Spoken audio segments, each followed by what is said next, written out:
Com a gente com esse programa Rosa Chá, agora a gente falando sobre violência sexual contra a mulher, mas qualquer tipo de violência, né? Seja ela sexual, do corpo, psicológico, te chamar de feia, dizer que você não presta, dizer que a tua comida é ruim, dizer que você não é nada.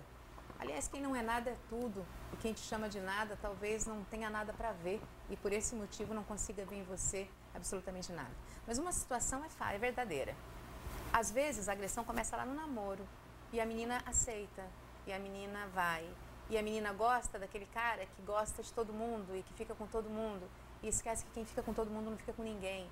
E nem sempre o homem que está lá na galera, que é o mais legal, é o mais bonito, é mais isso, vai ser o melhor para a tua vida. E às vezes quem gosta de você, você menospreza. Talvez porque não seja tão bonito, porque não seja tão rico, talvez não tenha as coisas que você quer, mas é a pessoa que vai lhe tratar com respeito.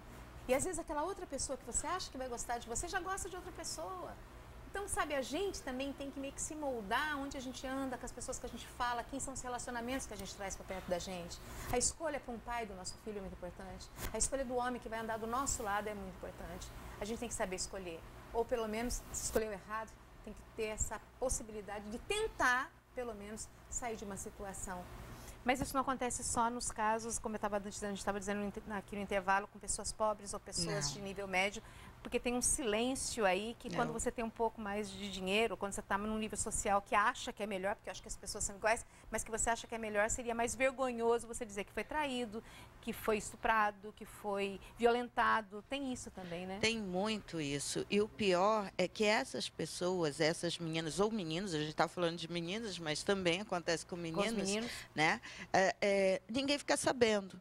Então, assim, ela não tem acesso ao poder público por uma questão mesmo de status, né? Uma questão de que ela não pode expor a família. Então, ela acaba silenciando e isso se torna uma coisa familiar.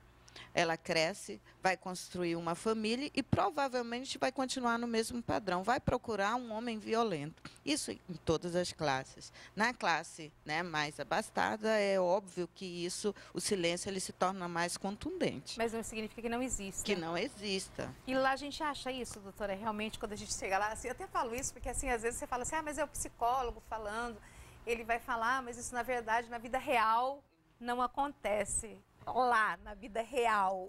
Na vida real, o direito penal acaba sendo seletivo mesmo, porque esse silêncio característico de classe média, classe alta, acaba não chegando às autoridades policiais, então não tem como virar processo. Então, de fato, a maior realidade que a gente vê são de pessoas pobres, vítimas de estupro, mas a gente sabe que isso não é uma situação comum só dessa classe, é de todas.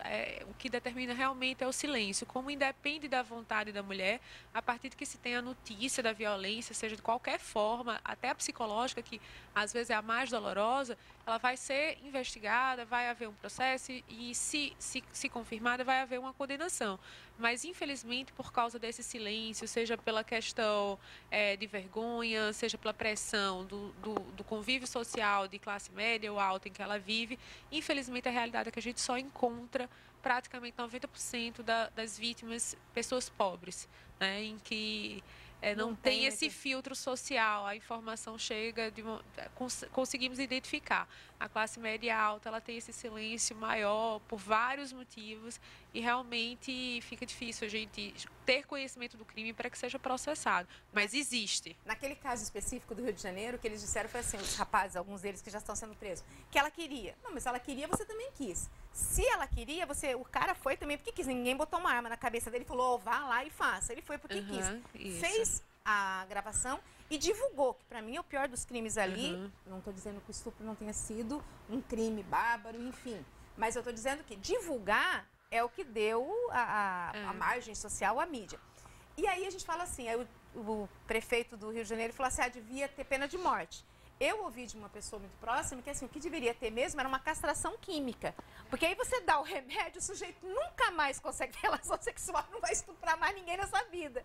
É uma forma da gente brincar com a situação, mas assim, as pessoas também têm que pensar que tinha que ter uma pena, além da privação da liberdade, tinha que existir algo que fizesse a pessoa pensar que Eu não sei nem o que dizer assim, em relação à pena a respeito disso. Eu tenho uma opinião muito particular sobre essa questão dessa necessidade que a sociedade tem de ver um sofrimento físico de uma pessoa que supostamente cometeu um crime.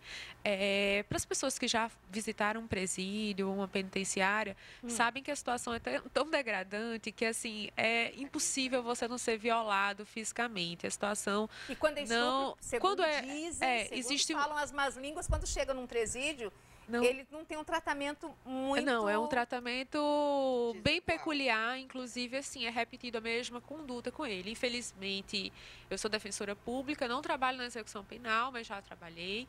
E é uma realidade que a gente não consegue evitar. É um código de ética dos presos, né? Fez lá fora, você vai pagar aqui dentro. Existem alguns crimes que eles não toleram. Mas né? é isso que eu tô falando, se até dentro da delegacia, até dentro do presídio, onde deveria estar, assim, os piores dos piores, eles têm um código de ética que faz com aquele que fez lá fora exatamente o que ele fez. Até ali tem. Às vezes até pior. Até pior. Né? Porque os objetos que estão disponíveis ali perto do preso são objetos que não são muito... digamos, fáceis de se admitir dentro de um contexto sexual em que ele é violado. Existe uma punição. Ainda que não houvesse a punição física de privação de liberdade na situação carcerária brasileira, por si só